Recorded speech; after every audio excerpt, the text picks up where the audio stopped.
यो हो हिमाचल प्रदेशको एक लोकप्रिय र अत्याधिक रुचाइएको ठाउँ सिमला मल रोड। यहाँ दैनिक एभरेजमा 8 देखि 10 हजार पर्यटकहरू घुम्न आउने गर्दछन्।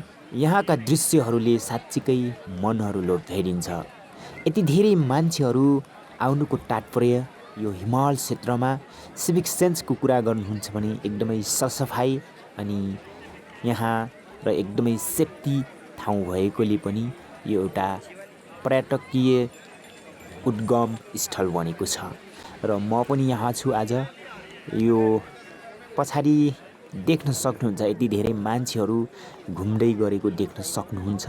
यहाँ एकदमै शान्त मनोरम वातावरणमा एकदमै पर्यटकीय माहौल र प्राकृतिक सुन्दरताले भरिपूर्ण यो ठाउँमा तपाईँ पनि घुम्न आउने होइन त?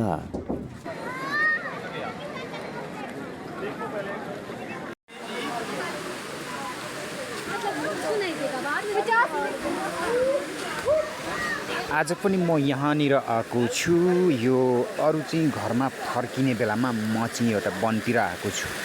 अहिलेको समयमा यहाँनिर तपाईँहरूले वाटरफल देख्न सक्नुहुन्छ है। यो पानी यसरी खसिराखेको छ भने अहिले रातको 8:30 भइसक्यो तर पनि यहाँनिर मजाले चाहिँ नि घुमिराखेको हामीले देख्न सक्छौँ भने आज कुहिरो चाहिँ लागेको छैन र यहाँका दृश्यहरू तपाईँले देख्न सक्नुहुन्छ है। आजको एकदमै क्लियर छ आजको मौसम। म चाहिँ यहाँनिर घुम्दै गर्दा यता आइसकेको छु। हिजो साँझको समयमा चाहिँ कुहिरो एकदमै लागिसकेको थियो, यहाँ दम्मक्कै अडेर भएको थियो भने आज अर्को दिन फेरि रातिको समयमा आएको छु।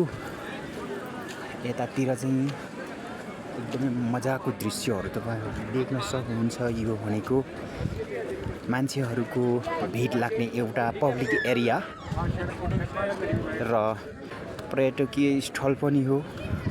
यहाँनिर तपाईँले देख्न सक्नुहुन्छ यो घर चाहिँ एकदमै हिजो मजाको देखिएको थियो भने आज पनि यहाँनिर एकदमै क्लियर तपाईँहरूले देख्न सक्नुहुन्छ है त।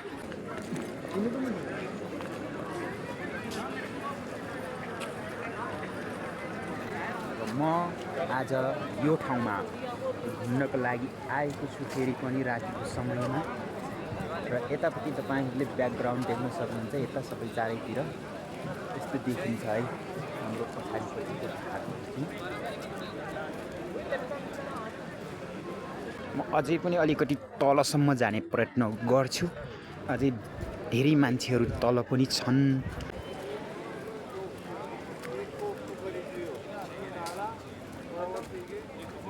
यहाँ चाहिँ बार रहेको छ। आज हल्का पानी पनि परेको थियो, त्यही भएर चाहिँ मान्छेहरू घुम्न पनि आएका छन् र कुहिरो पनि छैन। आजको दिनमा यति स्पष्ट सफा देखिएको यो ठाउँ।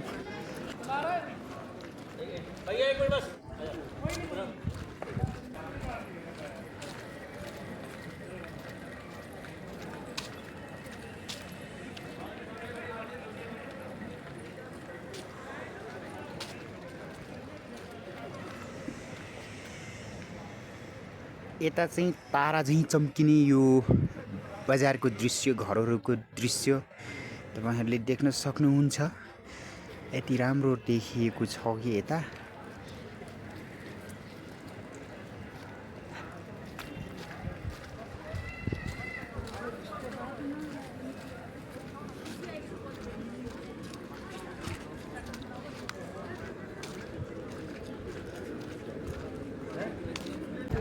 यता चाहिँ ठ्याक्कै चोकैमा आइसकेको छु म चाहिँ अहिले। यहाँनिर एउटा प्रहरी पिट छ बिचमा, पुलिस पनि त्यहाँनिर उभिराखेको हामीले देख्छौँ। यो चोकैमा आइसकेको अवस्था है। रातितिर काम पनि हुन्छ यतातिर हेर्न सक्नुहुन्छ यो हैन।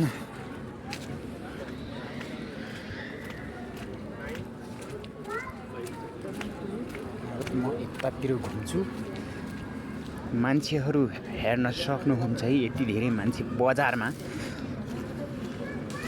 दैनिक 5 देखि 8 हजारको एभरेजमा चाहिँ यहाँ मान्छेहरू घुम्न आउने गर्दछन् यो ठाउँमा।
जताततै मान्छेको भिडभाड हेर्नुहोस् त यति राम्रो भिडभाड देखिरहेका छ।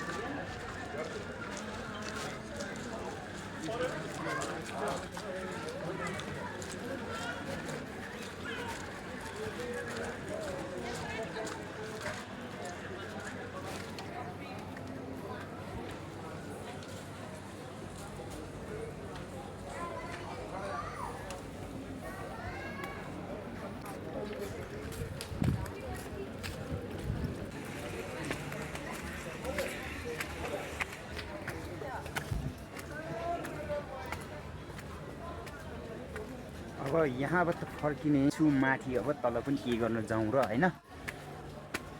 यहाँबाट माथि फर्किसकेपछि अब फेरि सिधै माथि माल रोडको टपमा जान्छु।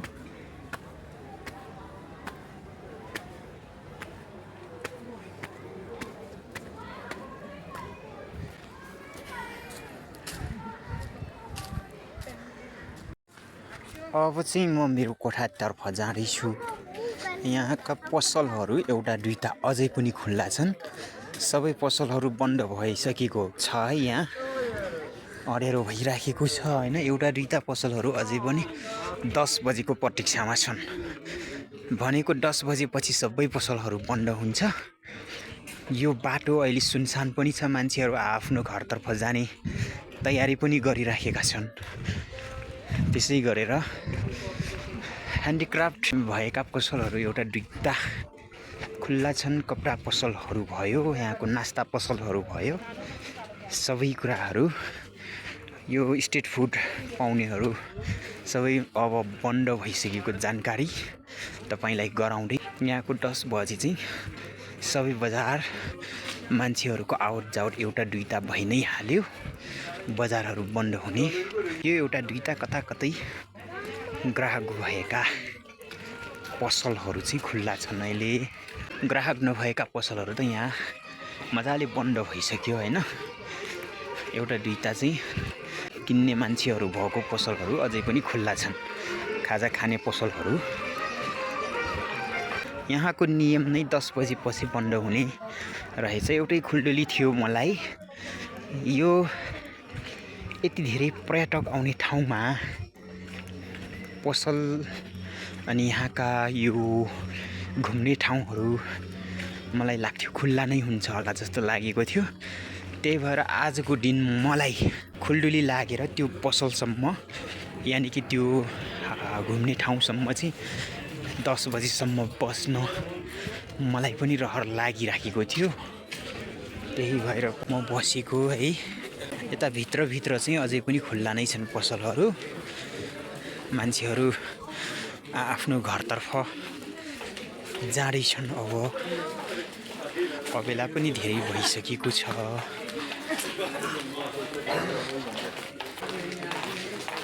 कोहीले फेरि पिएर फेरि यस्तो मजाले लहरा गर्दै पनि हिँड्नेवालाहरू पनि छन् यता। सबैको आफ्नो इच्छा, आफ्नो चोइस, जिन्दगी आफ्नै तरिकाले बाँच्न पाउने यो अधिकार पनि हो, हैन?